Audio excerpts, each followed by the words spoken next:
setahun ko sebulan, sebulan ko seminggu, seminggu ko sapoe, sapoe ko sajam, sajam sakumaha okos meuleum daun korma anu garing. Perat beres.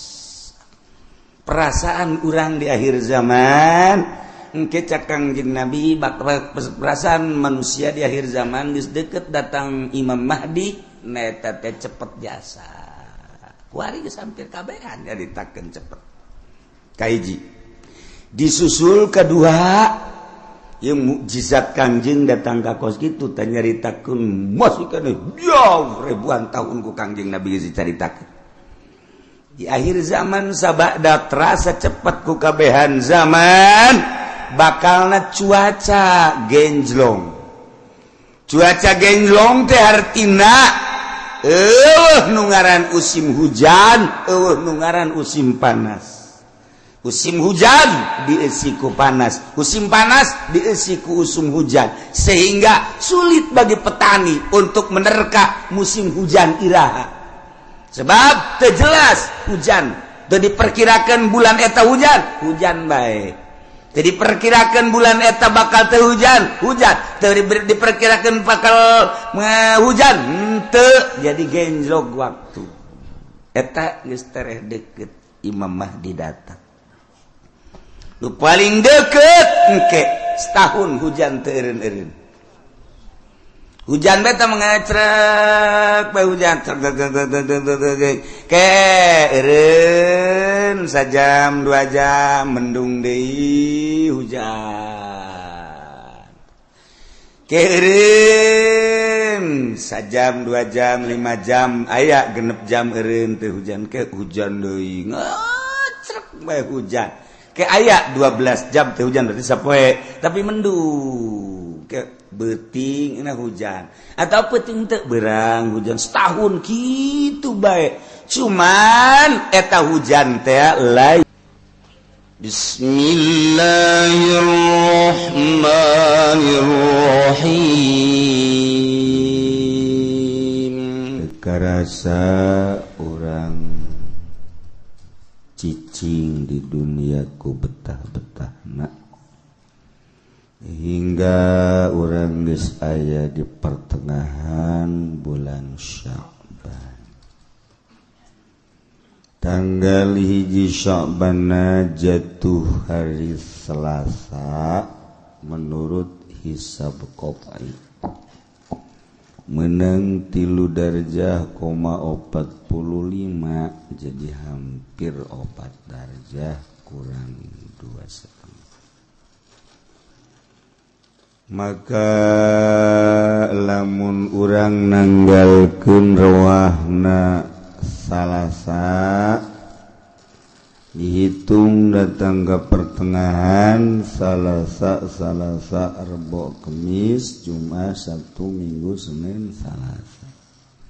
Jadi malam Salasa nisfu Sya'ban. Malam Salasa nisfu Sya'ban. Pertengahan di bulan Sya'ban pergantian buku. Setahun buku urang dicatat di jero berbagai catatan-catatan. Mingguan aya catatanana ka Karang Bolong ya. Jakarta aya, ka Bali aya. Sare di masjid, di musola aya, di hotel ge aya. Muludan aya, di bar aya. Kumplit pokona mah sebab malaikat mah teu nyaona naon ditulis bae teu bisa disogok lain cara polisi. Tulis bae nya komoana bae urang ditulis. Nonton TV aya, SMS aya, geus kabeh araraya. Masyaallah ngabonceng si Mbak aya. Kabeh dicatet didinya. Aduh engke diangsongkeun di akhirat atuh moal bisa di lain-lain jeung karasa ku urang ge jaheu ieu kamayaran-mayaran baso aya di dieu. Ya Allah.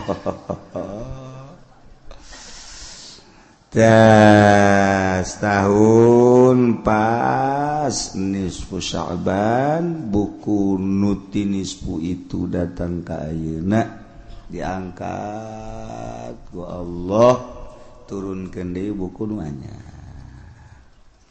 pergantian buku mentak kajen geus tengah nama teu beres ge geus asal awal be jeung akhir.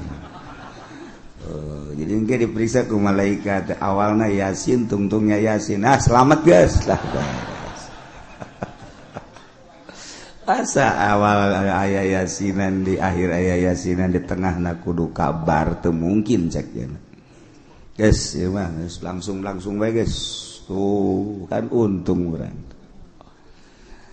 Jadi malam nisfu Sya'ban aya katangtuan nurutkeun ceuk ba'dul arifin jelema anu geus disingkapkeun hijab anu geus bisa nempo kana lelembutan nu ku urang teu kadeuleu nyana maka deuleu nuku urang teu kadenge kunyana maka denge mala ainun ra'at wala uzunun sami'at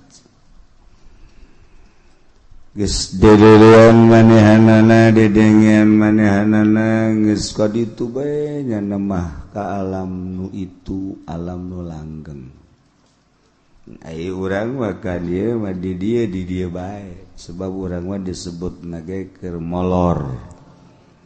Kangjeng Nabi annasun niamun manusia keur sarare fa idza matu intabahu ke hudang-hudang paeh bari wakar heas jadi keur ngimpi kuari ngimpi jadi bupati jadi gubernur nu ngimpi jadi lurah nu ngimpi jadi kiai pedagang sudager keur ngarimpi barang maot mahudang nyana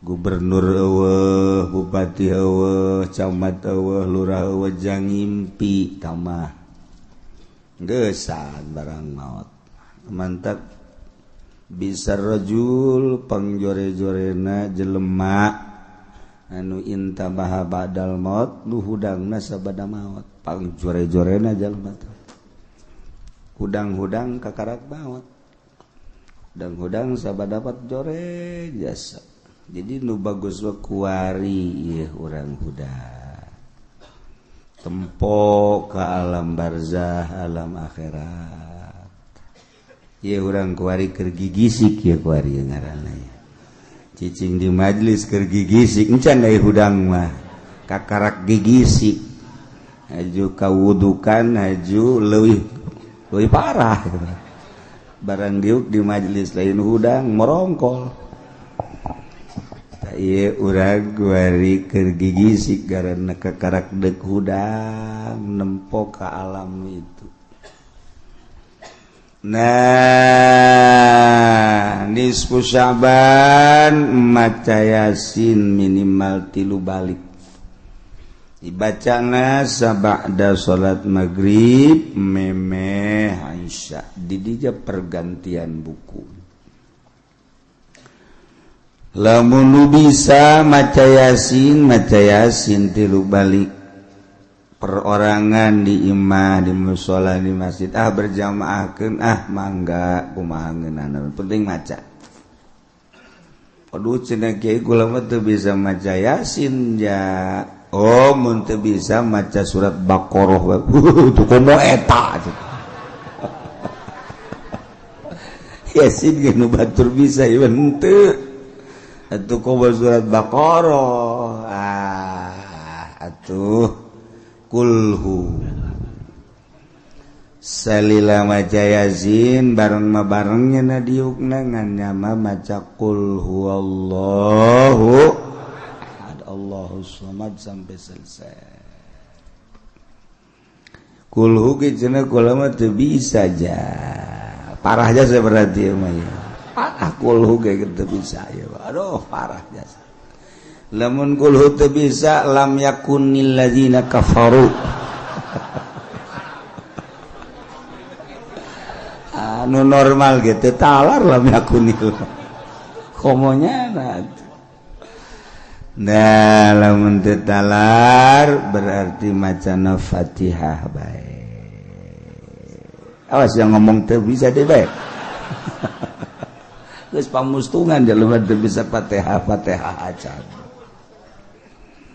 batak dimasalahkeun kumaha lamun aya jelema teu bisa maca Fatihah acan salatna kan dina pikir mah cukup dina pikir mah teu cukup teu bisa maca Fatihah cik mazhab Syafi'i mah ganti ku babacaan nu sejen teu bisa babacaan nu sejen geus cicing sapanjang Fatihah itu Imam Syafi'i mah tapi Imam Malik mah lain terjemahkeun beda menang jadi cek di luar mazhab Syafi'i mah mazhab Maliki mah Allahu Akbar dengan nama Allah yang Maha Pengasih lagi Penyayang. Bismillah berarti kan itu. Alhamdulillahirrabbilalamin, segala puji bagi Tuhan seru sekalian alam. Budak ngan wah gandeng-gandeng ieu macara. Loba jalan keluar pikir mah mantak teu kudu dipermasalahkeun. Cek ieu meunang, cek ieu henteu, cek ieu henteu, cek ieu meunang teu kudu dimasalahkeun, anu lain ijma' mujma' alaih. Nah, iswatu hayu pada ibadah.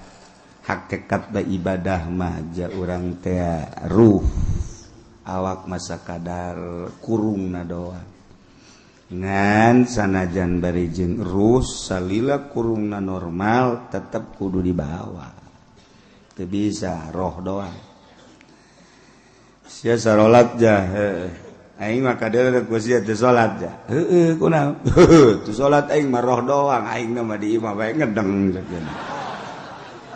Bener-bener hebat ki ieu naon ki naon eta tambang ki jang naon jang nyered aki ki teu bisa tuh tetep bae kudu ku awak sebab cek Imam Ghazali awak eta ibarat nu endek ka Mekah mah onta jelema endek ka Mekah naik onta moal bisa onta na teu diberangkatkeun nyanana datang ke Mekah moal bisa tetep kudu jeung onta na sebab onta kendaraan ai lain aya angin topan nyana keur diuk di hareupeun jalan cicing aya angin topan dibawa ka Mekah rajit bisa cenah kitu keneh urang ibadah ka Gusti Allah na ieu teu bisa make roh doang cara kebatina tata saupa jeung awak biasa. Jadi malam nisfu Syaban maca Yasin 3 balik ditingali bae geus dina Majmu' Syarif. Lamun teu bisa maca kulhu bae, teu bisa maca Fatihah jeung maca anu urang bisa dengan niat sakumaha anu geus tertera dina Majmu' Syarif. Ji minta dihampura dosa, 2 minta rizki nu jembar jang ibadah, 3 minta panjang umur jang ibadah ka Gusti Allah Subhanahu wa taala. Aya salat dina nisfu Syaban, salat na khusus, salat nisfu Syaban. Sabaraha rakaat kiai? 100 rakaat. Geus gideg ti heula. Boro 100 ada Jumat ge tilok kiai. Komo dibere 100. Cuman sanajan aya salat nisfu Syaban lain paranti urang. Ieu mah kelas khawas. kelas ba'dul arifin nyana geus nu salatna aya babacaan khusus, aya doa khusus, bahkan pakaianna naga khusus. Urang mah ulah. Tah asana senang diulahkeun teh. Senang kiai maning kitulah sakeuna teh. Daripada diteken titah 100 rakaat maning diulah. Ieu mah andai kata di lembur lantaran loba pendatang-pendatang kuari di seberang ti Jawa di berbagai daerah nu ngajakan salat nisfu Sa'ban ulah bid'ah hukumna. Ulah bae geus mun nyana ge mun bisa dilarang mun nyana teu bisa geus sabodok. Urang mah ulah milu. Ulah bae geus aningan urang maca yasin tas baca yasin salat isya tas salat isya mun maca Quran mun zikir mun sholawat mun teu sare kubaca na kieu mun pake nonton bola eta ulah deui bae sarua teh jeung salat ulah hukum dan salat jeung main bola akur beda geser saeutik ai salat mah bid'ah ai main bola mah haram beda saeutik bid'ah ge haram gane beda ngaran ulah sakali deui besi aya nu ngajakan salat boh kiai boh ustad sanajan kiai luhur ulah sebab eta mah fuqaha mah kabeh ngabid'ahkeun ulah andai kata urang diajakan tetep ulah geus bae cukup maca yasin bid'ah hukum kecuali aya jelema nu berthariqah khusus dina thariqah nyana salat 100 rakaat sebab babacaanna khusus doana ge khusus ke nyana bae nu salatna dilaksanakeun engke ba'da isya terus 100 rakaat datang ke selesai. Saya orang masalahkan kanyana maning mere duit kanyana cerik sholat ya ima percaya guys kasih aja boga guru tak jeung amplopna gede barang di dulu kertas terus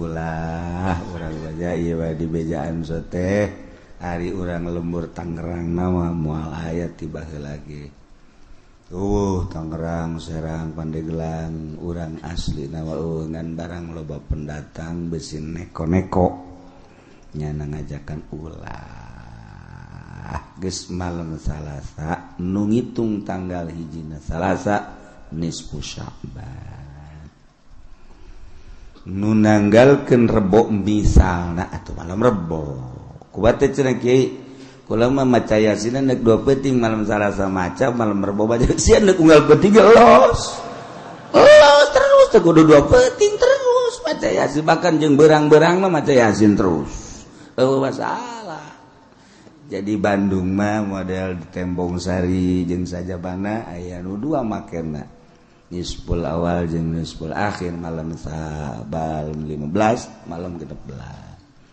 bisi aya nundek 2 peuting masalah nya maca yasin tilu balik sakumaha tadi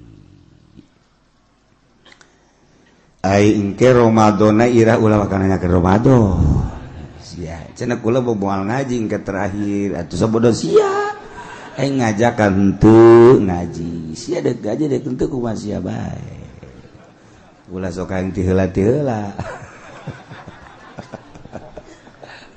kajian kuku bage boga rencana nyana dek kemana atuh lo siapa dek ini tuh indit bae sih ulah sok aja melang segala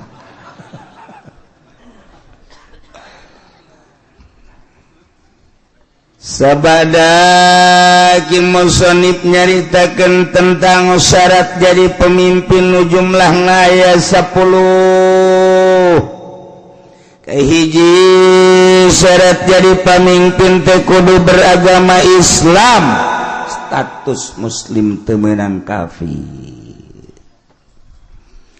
wa kudu mukallaf teu meunang budak leutik teu meunang muedan kudu urang merdeka teu meunang kasipatan kuroki amat hamba teu beunang. Opat zakaron kudu lalaki ulah cewek ulah awewe geus sing hade lamun geus diulah berarti bakal namun dipilih nimbulkeun karusakan tur nu milihna doraka. Sing ade nu kamari pernah milih awewe kudu ditobatan. Oh cenah teh mah kiai meureunanan teh mah nu ulah ge cak kiai di kulon ulah ge imam salat awewe imam pamimpin mah teu naon sakeun. Oh kiai ongkoh nyana maca kitab tilok berarti kiai si tilok baca kitab macana koran lain kiai teh kuyai munnya ge maca kitab ieu tah baca tazakaron. Jadi kiai pan di negara urang mah lain negara Islam, negara demokrasi sarua. Ketika urang berhadapan jeung masalah eta, urang babagi supaya ulah terlalu jero teuing kasalahan urang. Geus masalah demokrasi, nyieun kasalahan meleg-meleg atuh ulah keun beta mah nyieun aturanna demokrasi. Urang kuari mah ulah terlalu ketiban tangga. Jatuh ketiban tangga jadi rengsek teman kayak gitu baru jatuh doang untuk ketiban rada deres paling ringsek doang guys. Nah jadi orang ulah sadajan di negara demokrasi ulah dipilih awewe aja nyelamatkan diri orang baik bisa aya kiai anu ngajakan oh kiai geus mangga jang kiai beta mangga nyebrang di jembatan Siratal Mustaqim kiai bae gitu. Isya aing mah hiber. Beres. Ulah sok sia. Mejeuna ulah sok ka kiai modal kos kitu mah. Kiai kudu disoan modal kos itu. Sia goblok, kiai lebih goblok. Tolol tungtuna turut begeun kiai. Aduh, ampun.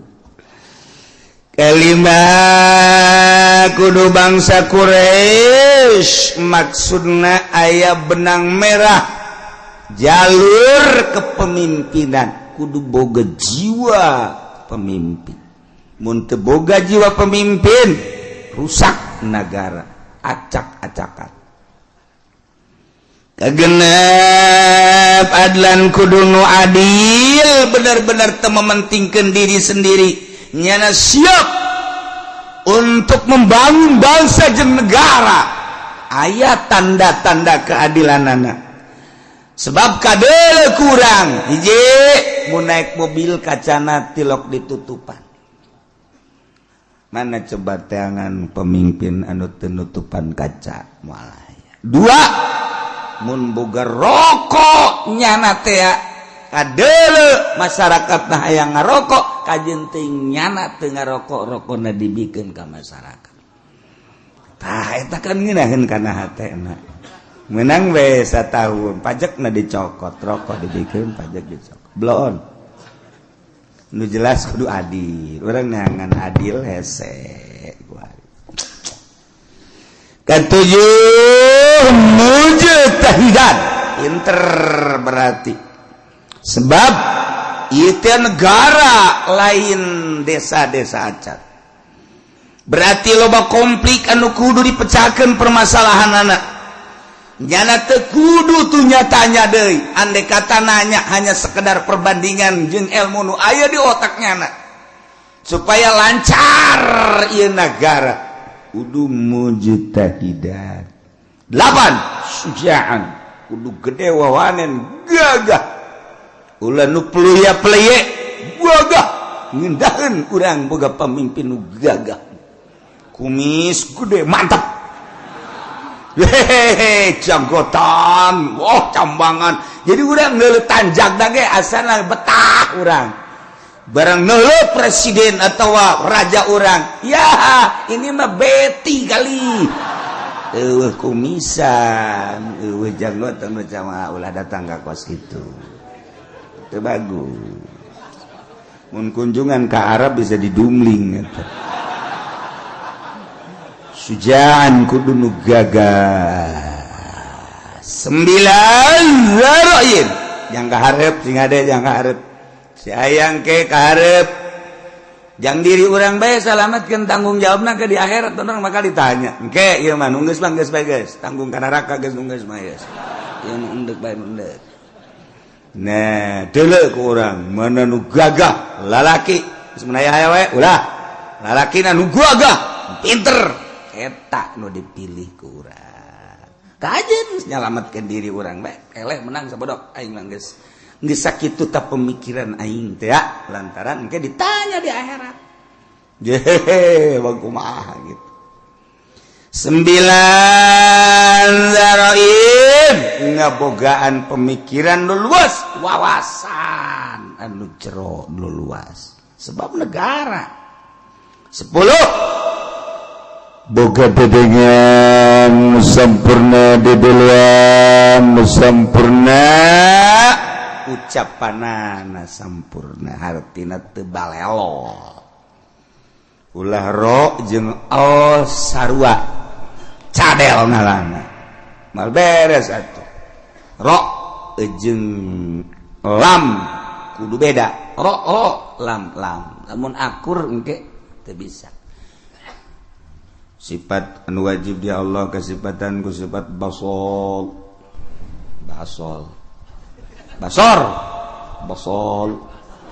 ro basol panjana cadel jadi basol ro lain l tuntuna dikurangan sifat wajib di Allah sifat baso pan baso aing re teu bisa lam salah mending baso kan jadi salah tuh gitulah persyaratan jadi pemimpin Imamul A'zam presiden raja atau di bawah dunah yakni gubernur bupati camat lurah termasuk RT itu teh raja RT teh sakarajaannya ada wae sa RT urang jadi takeun RT raja atuh pakai celana pendek pada RT raja kuari deuk nyaritakeun kasahanana jadi imamah kumaha ieu sahna nyana jadi pamimpin seseorang anu memenuhi persyaratan 10 tadi sesuai dengan kriteria anu tadi nyana bisa sah memimpin bangsa kutilu perkara nomor kahiji wa tan'aqidul imamatu bil bai'ati wa tan'aqidul imamatu bisa kabundel nyangred sah maksudna jadi pamimpin sifat pamimpin yakni imam presiden gubernur bupati bil bai'ati ku bai'at di beat di zaman baheula pertama nu di beat ialah Sayyidina Abu Bakrin Siddiq radhiyallahu anhu. Pertama nu di beat jadi pemimpin adalah Sayyidina Abu Bakar Siddiq. Seluruh sahabat anu ngabogaan wawasan anu sampurna berpangkat ijtihad mujtahid berbagai kelompok tina kelompok dicepol untuk mengesahkan kepemimpinan Sayyidina Abu Bakar Siddiq radhiyallahu anhu. Datangkeun Sayyidina Abu Bakar bari Sayyidina Abu Bakar mungeun Sayyidina Abu Bakar mah cerik Sayyidina Abu Bakar ketika dipilih jadi khalifah embung. Masya Allah sarua ketika Sayyidina Umar ge dibeat jadi pemimpin sarua sediheuh Sidna Umar lantaran sarua jeung ngangsongkeun diri ka seuneu. Nomor kahiji dibeat lain hayang dibeat tapi masyarakat tokoh masyarakat ngabeatnya dijadikan pemimpin. Mentek dituk Kangjeng Nabi tanda akhir zaman geus deukeut datangna Dajjal. Nomor kahiji masa cepet as-sanah kasyahri wa syahru kasab wa samakal yaum kasah as-sa'ah kal dakik dan atuh daki maka itu. Nah, satahun ko sabulan, sabulan ko saminggu, saminggu ko sapoe, sapoe ko sajam, sajam sakumaha okos meuleum daun korma anu garing. Perat beres. Perasaan urang di akhir zaman engke cak Kangjeng Nabi perasaan manusia di akhir zaman geus deukeut datang Imam Mahdi neta teh cepet jasa. Kuari geus hampir kabehan nyaritakeun cepet. Kaiji. Disusul kedua yang mukjizat Kangjeng datang ka kos kitu teh nyaritakeun masih kana jauh ribuan tahun ku Kangjeng Nabi geus dicaritakeun. Di akhir zaman sabada terasa cepat ku kabehan zaman bakalna cuaca genjlong. Cuaca genjlong teh artina nu ngaran usim hujan, nu ngaran usim panas. Usim hujan diisi ku panas, usim panas diisi ku usum hujan, sehingga sulit bagi petani untuk menerka musim hujan iraha. Sebab teu jelas hujan, teu diperkirakan bulan eta hujan bae. Teu diperkirakan bulan eta bakal teu hujan, teu diperkirakan bakal hujan, teu jadi genjlog waktu. Eta geus tereh deukeut Imam Mahdi datang. Nu paling deukeut engke setahun hujan teu eureun-eureun. Hujan beta mengecrek bae hujan ke eureun sajam 2 jam mendung deui hujan. Ke eureun sajam 2 jam 5 jam aya genep jam eureun teu hujan ke hujan deui ngecrek bae hujan. Ke aya 12 jam teh hujan berarti sapoe tapi mendung ke beuting na hujan atau peuting teu beurang hujan setahun kitu bae cuman eta hujan teh layum bitun nabat henteu ngajadikeun tatangkalan ongko hujan tapi gararing teu jaradi pepelakan nu melak naon bae ge biasana mun kahujanan nyembrung ieu mah malak garing terjadi. Nah lamun geus eta terjadi eta geus detik-detik terakhir bakal datang Imam Mahdi.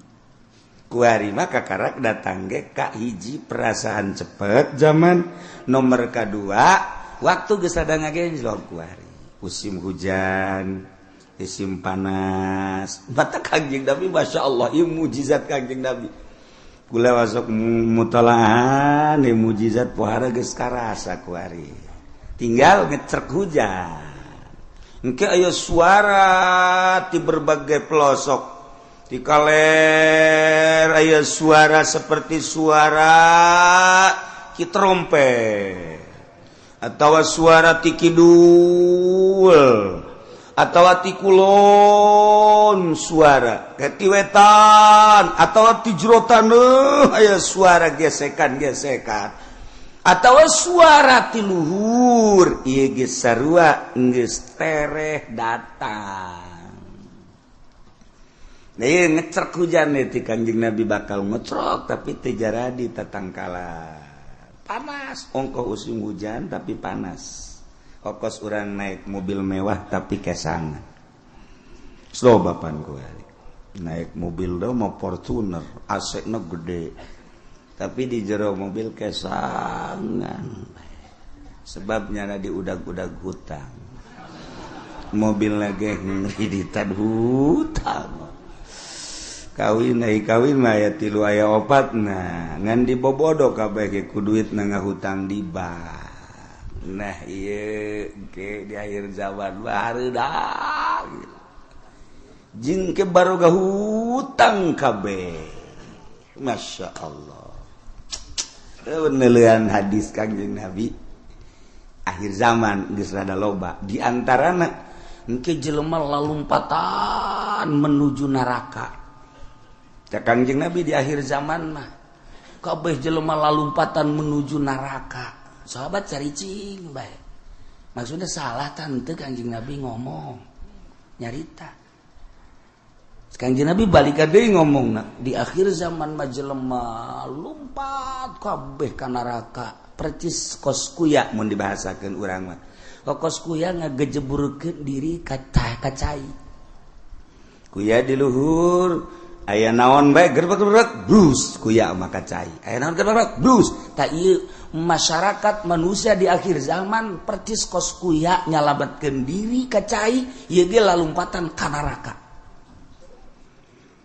jadi ngagejebur-jeburkeun maneh ka neraka di akhir zaman mah sahabat tetep masih culak-cileuk keneh wae masa sih cak hatena neraka kan seuneu jelema kudu ngagejeburkeun ka seuneu ima jelemana meureun teu normal di akhir zaman teh wae mah Kangjeng Nabi salah ye masih didengekeun bae ku sahabat asana meureun aya kekeliruan ieu Kangjeng Nabi kan weruh sadurunge winara sahabat teh masih kene culak-cileuk banget teu percaya cak Kangjeng Nabi di akhir zaman ke jelema lalumpatan menuju neraka percis kos kuya nyalamatkeun diri ngagejeburkeun ka cai engke jelema masing-masing kabeh berduyun-duyun malah mah mun aya anu rada lambat kunyana disingkirkeun lambat amat sih ka neraka disingkirkeun kunyana aing teh lah jadi anu jelema-jelema anu ngahalangan di lambat sia ka neraka bae kudu lambat aing teh lah wih bari yang berani ayo aing teh lah geus aing jadi pamimpin neraka geus oh beranian biasa berarti kan geus 3 kali Kangjeng Nabi nyarita kos kitu tah berarti beneran nanya lah sahabat wani 5 ya Rasulullah kunaon bisa kos kitu ya Rasulullah bisa jelema berduyun-duyun ka neraka sebab jelema kabeh memberanikan diri hayang jadi pamimpin mendaftarkan diri hayang jadi kepala desa mendaftarkan diri hayang jadi bupati mendaftarkan diri hayang jadi gubernur mendaftarkan diri hayang jadi presiden hayang jadi menteri eta ngaranna menuju neraka jahanam ya Allah ya Rabbi urang lamun ngomong kos gitu pan bupati dah kiai bibisana tok sama kos kitu mah sia aing mah keur ngaji sia daek ngadengekeun atuh teu kajeut jadi mah ngaji ge ieu bangsa jeung jelema nu kos ka dieu be nu laletik aing. Mungkin dia mah teu kudu ngaji geus, sia jeung Kiai Golkar bae ka ditu. Aing mah keur nyaritakeun akhir zaman. Mun teu percaya datang bae dibere kitabna baca ku sia. Iya, teu bisa cenah macana. Emang sia mah ciri neraka teu bisa maca kitab. Ya anu ahli surga mah bari bisa maca kitab. Waduh, cak mari maji makan aing henteu. Teu ge pandai ngadengekeun. Pamimpin mana kuari nu daek ngadengekeun ngaji nu bener? Deuleu sa Indonesia. Ayo teangan camat nu daek ngaji nu bener. Sugan aya di Pandeglang mah, sugan aya di Serang mah. Coba sugan aya bupati nu daekeun ngaji nu bener.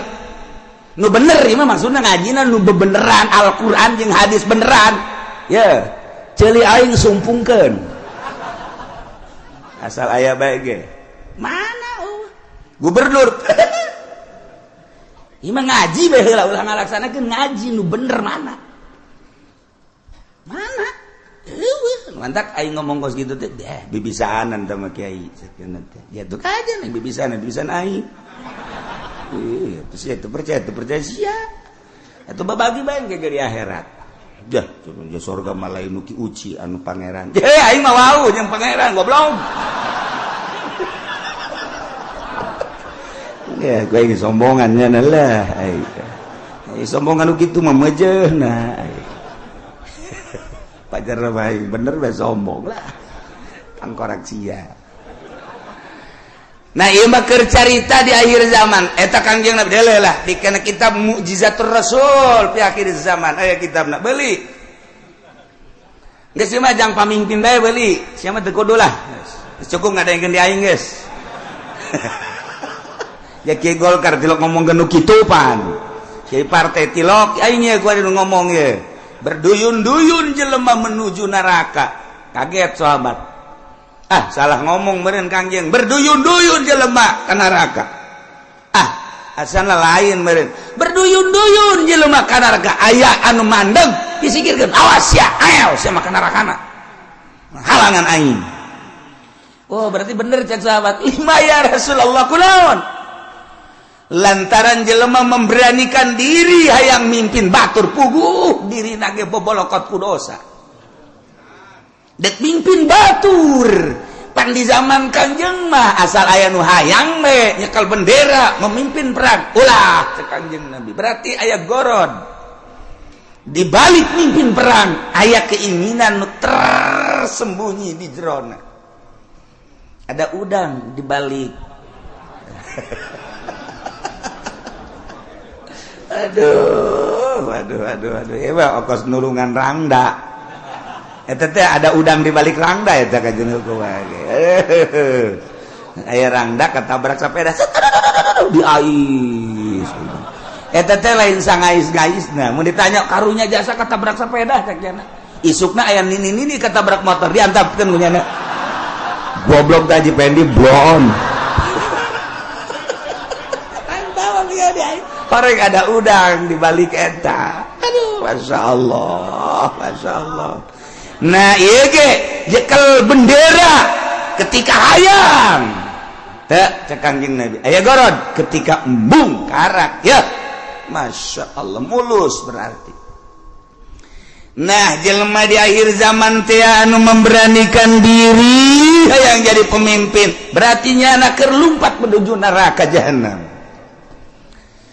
jelema anu dagang di akhir zaman mah berarti jelema anu siap ka neraka anu dagang ge sahabat kaget je pan ka dagang-dagang atuh kaget sahabat ge pan ka dagang-dagang kunaon sebab di akhir zaman mah eueuh anu teu riba dipikir jah berarti menuju neraka kabeh eta geus deukeut tamatah geus kos kitu mah geus deukeut jasa nah keur cerita akhir zaman tanda-tanda akhir zaman kasatu waladi zina tanda akhir zaman teh mabok tanda akhir zaman teh kitu sarik maling kabehan maling geus puguh masyarakat maling HP maling sepeda maling motor maling mobil atuh jadi negara ge maraling beda ngaran doang jang masyarakat mah maling jang di luhur mah korupsi beda ngaran urang lembur teh nyahoan korupsi pajar lain maling aja maling mun urang bebeja ka urang lembur kan ini tuh itu tuh tukang korupsi bagus amat bagus saknya teh tuh nyahoan korupsinya mah sarua jeung air mineral barang ku urang dibere ini air mineral embung ini mah air mineral mah kunaon eta kan dicampuran mineral oplok cak jana meureun mineral teh pajar ragi lah kira-kira gitu tah Nih air mineral bagus nih. Embung ini mah. Ai kudu dicampuran mineral mah. Je, ini. Udikna ge belah ditu deui udik. Tamat ti udik teh masih 2 km ka ditu. Eta loba bahasa-bahasa di akhir zaman mah urang lembur teh nyaho. Mesti ditekeun situasi dan kondisi. Cak urang lembur teh mah kiai isi-isian malulu, cenah ngomong aing mah teu betah. Orang lembur atau diberi bahasa kos gitu ternyata ndek inteleka jadi orang lembur teu ngarti eta teu nyambung ngaran di lembur mah ngomong lembur bae waktu sekolah ye loba jasa nu nitahan bahasa Indonesia teu betah aing mah emang teu betah teu bisa aing teu bisa asal pakai bahasa Indonesia bae kandas Okos urang rajek bahasa Jawa, kebal-kebal Sunda deui bae nya ge. Aduh, Masya Allah. Nah, iya. Jadi orang namun nyaritakeun mujizat Kangjeng Nabi kadang hayang seuri bahasa Kangjeng nu hayang seuri hebat amat ngabahasakeunna. Yusafiruna ila jahannam. Ih. Berangkat kabeh ka jahanam. Ai. Kedua yas'auna ila jahannam. Lumpat yas'auna mah yusafiru mah leumpang, yas'auna mah lumpat. Sahabat kaget, penyaluatan si ka jahanam. Orang bener. Siaulah yang serikeun pamimpin lumpat ka jahanam. Nu tadi kadua pedagang ge orenganan lalumpatan ka jahanam. Nomor katilu cak Kangjeng Nabi di imah bae ge tetep ka jahanam bae. Yeuh. Ajeuna mah kabehan tah, bupati rada lega bae. Tadi masa kaing doang cak bupati jeung gubernur sia ge sarua. Hayu atuh berjamaah lah. 5 ya Rasulullah kunaon make jeung di imah bae ge sebab di jero imah ge teu kaluar tina maksiat. Di jero imahna di jero kamarna nyieun kamar deui, di jero kamarna nyieun kamar deui, dipoekan tetep maksiat bae. Allah Karim. Sebab apa di jero mainnya geus bisa make jaringan internasional. Sanajan di jero kamarna di kamaran deui, kamarna dipoekan, tapi nyana bisa nempo Hollywood.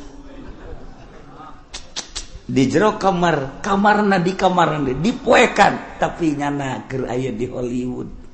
Ya Allah, ya Rabbi. Masya Allah. Pindahkan. Keur aya di California. Masya Allah. Pohara. Ya Allah, jauh teuing lah ke California mah, pencet deh Texas. Woi, cek nini eta sih negara mana? Ulah loba omong nih. Nini mah nini bae nyahona paling ge bojong bae. Kendal bae nyahona bangsa nu karari itu bae teketos bae. Geus nyahona kadinya bae. Pugu di bojong geus sareng di Texas kuari mah. Eueuh nu teu akur kuari. Kahirupan di Amerika jeung di Citra aja atuh beda. Kahirupan di California jeung di BSD aja teu beda saeutik-eutik can akur. Sok deuleu naon nu eueuh kuari. Di BSD lamun di Amerika urang ningali minuman bebas. Urang turun di pesawat di Abu Dhabi. Minuman timimiti segede cinggir datang ke segede awak. Minuman haram. Aya digeulak. Di Abu Dhabi, cek urang ieu negara Islam nama ieu, tapi pan minuman pohara. Meuli urang roti di dinya. Plek, nu belah ditu belah kulon nyelempet dibuka. Aya gambaran jerona. Roti. Kula kitu bebejakan nu sajen kula doang eta. Geus aja mareuli. Roti, meuli roti garing belah ditu belah ieu kan minuman tuh. Wow, baru tempat tadi di Abu Dhabi. Cek ulah teh meuli roti belah ditu tah. Nah. Meuli letik sagede korma segala naon teh. Dibeli buka aya gambaran. Sia seri emang ngarti tah naon sih. Maksudna aya gambaran teu make calana sia. Geus ditutupkeun deui ku kula lah. Dia kan banjang bawaan ka imah.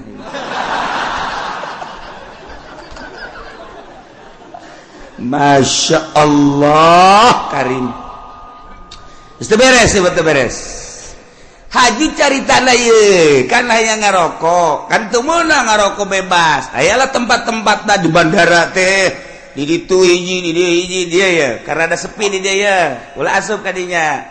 Keur asup mah kula sorangan. Meunang meureun samenit, brus urang baru le datang. Marah ke calana. Make sakieu. Ya, aing betah ya cek. Perlakuan ngalakukeun nu teu senonoh di jero dihareupeun manusia-manusia geus biasa kaluar we kula. Masyaallah Karim. Eta di Abu Dhabi, kos kitu di Abu Dhabi encan di jerona eta kakarak di bandara. Masyaallah Karim, encan di Amerika na, encan di Inggris, encan di Jerman, di Prancis. Teu kudu jauh-jauh di urang emang kumaha gitu. Masyaallah. Tanyakeun ke kacamat ge. nanyakeun ka camat berarti ya rahasia. Geus teu kudu nanyakeun ka urang lembur ka camat anu gaul tapi camat. Saha? Teu jauh kula wae, teu jauh gitu. Jauh jasa. 1 2 3 4 camat nu gaul nu sok biasa kapanggih di satelit. Terus sia mah geus moal nyaho satelit tadi mana? Dasar lembur sia mah. Kampungan. Kos gitulah Indonesia eta ge pangra. Mantak berduyun-duyun menuju neraka. Di akhir zaman geus eueuh anu henteu lumpat ka neraka. Cerik kabeh sahabat ketika cerik tetapi aya keneh manusia di eta zaman anu tetep ngomongna teger bae nyana menjaga mata ceuli jeung sajabana tetep bae ka Allah eta teh cek Kangjeng Nabi saeutikna ge saeutik deui qalilan bahasa qalil teh saeutik agol min golil jadi itu bahasa Kangjeng Nabi agol min golil leuwih saeutik tinu saeutik jasa mun cak urang mah saeutik jasa eta ge direntogan bae ku bangsana deui nyana negakeun ke hak negakeun adil jujur dina kakarak nyarita doang geus direntogan ku berbagai tokoh ku berbagai masyarakat jeung ku berbagai tapi tetap aya bae cek Kangjeng Nabi datang ka engke Imam Mahdi turun datang ka Dajjal aya bae hiji mah setiap negara kabupaten dibere ku Allah hiji cuman geus hese nyalametkeunana sakadar nyarita ilah Kangjeng Nabi nyaritakeun mukjizat di akhir zaman geus kuari mah zaman geus karasa cepet waktu ngageser geus encan doang hujan ngecerep satahun angkep lamun kula nyaritakeun Mekah bakal dilebaran Madinah bakal diberet geus eukeur malah nah ieu tinggal hujan ngecerep satahun tapi teu jaradi naon teu jaradi jelema berduyun-duyun menuju neraka jahanam teu karasa Masya Allah tetep urang mantak ngaji urang hayang salamet mudah-mudahan urang kabehan disalametkeun ku Gusti Allah keluarga urang pemajikan anak incu urang disalametkeun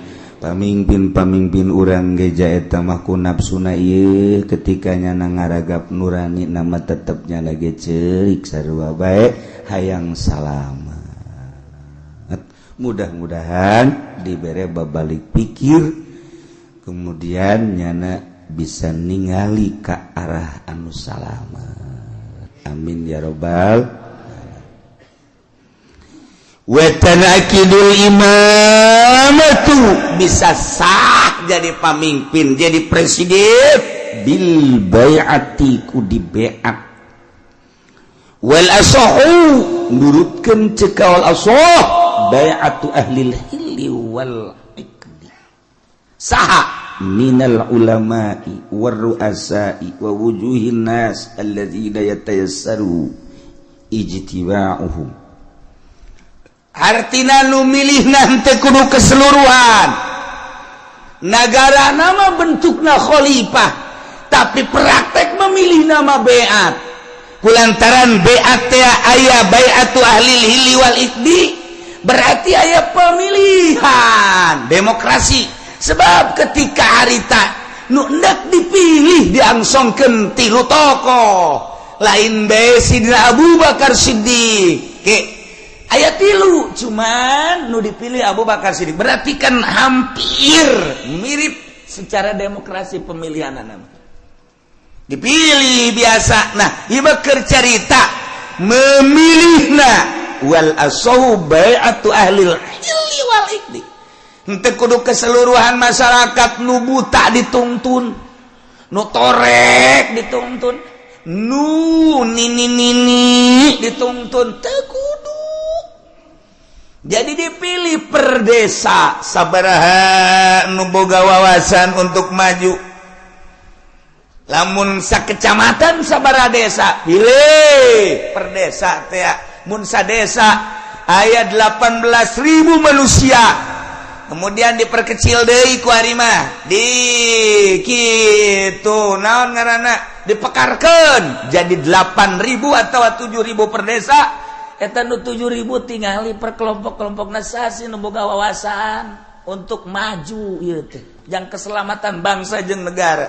ahli hilli wal iqdi geus ulama nu milihna ulah diberean duit di umrah-umrahkeun supaya manehanana milih segala dibere motor dibere mobil aduh eta mah sogok menyogok ngaranna lamun aya kiai nu narima sogokan ti pemerintah sogokan ti jelema-jelema nu endek calon eta berarti kiai keur lumpat nerleng bae dek menuju neraka jahanam teu kudu ese dengan kiai kos kitu. Namun aya jelema kiai dek milih pemimpin tapi jana menerima sogokan di partai, di ketua, di kandidat, berarti eta kiai keur ninggalkeun masyarakat dak menuju neraka jahanam. Tinggal kukula ada ditanya, aya eueuh kiai nu geus kitu. Aya, lamun aya pang nyebutkeun saurang. Coba ulah isin-isin. Saurang bae. Di Tangerang bae teu kudu ka sarang-sarang. Tangerang aya weh. Aya urang pasar Kemis aya weh. Sia mah aya bae kagak deketan ka Cilongok sia. Sia mah ka aing meureun kajen kuku mah ge. Dasarna sia mah ekstrim.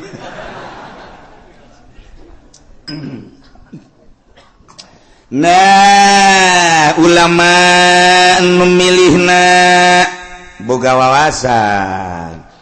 Di samping ulama ruasa pemimpin-pemimpin tokoh-tokoh wa wujuhin nas tua-ketua manusia anu gampang kumpulna dalam rangka menyatukan visi dan misi untuk memajukan bangsa jeung negara.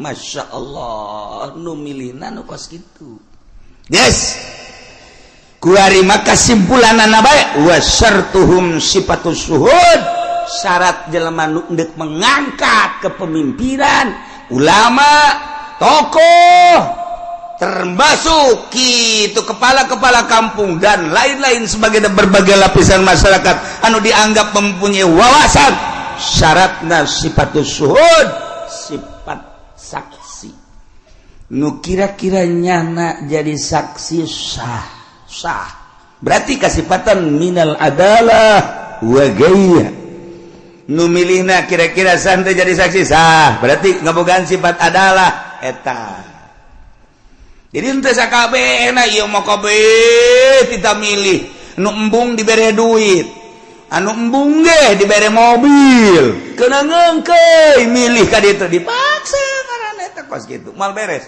satungtung pemilihan umum model kos kitu nagara ulah diharapkeun kudu beres satungtung kiaina nu endek ngararapi ngabantuan jangan luruskeun nagara nyana ngabutuhkeun kana sogokan keneh ieu mal beres nagara nyana nu sok pidato bow rosy wal naon gara dituna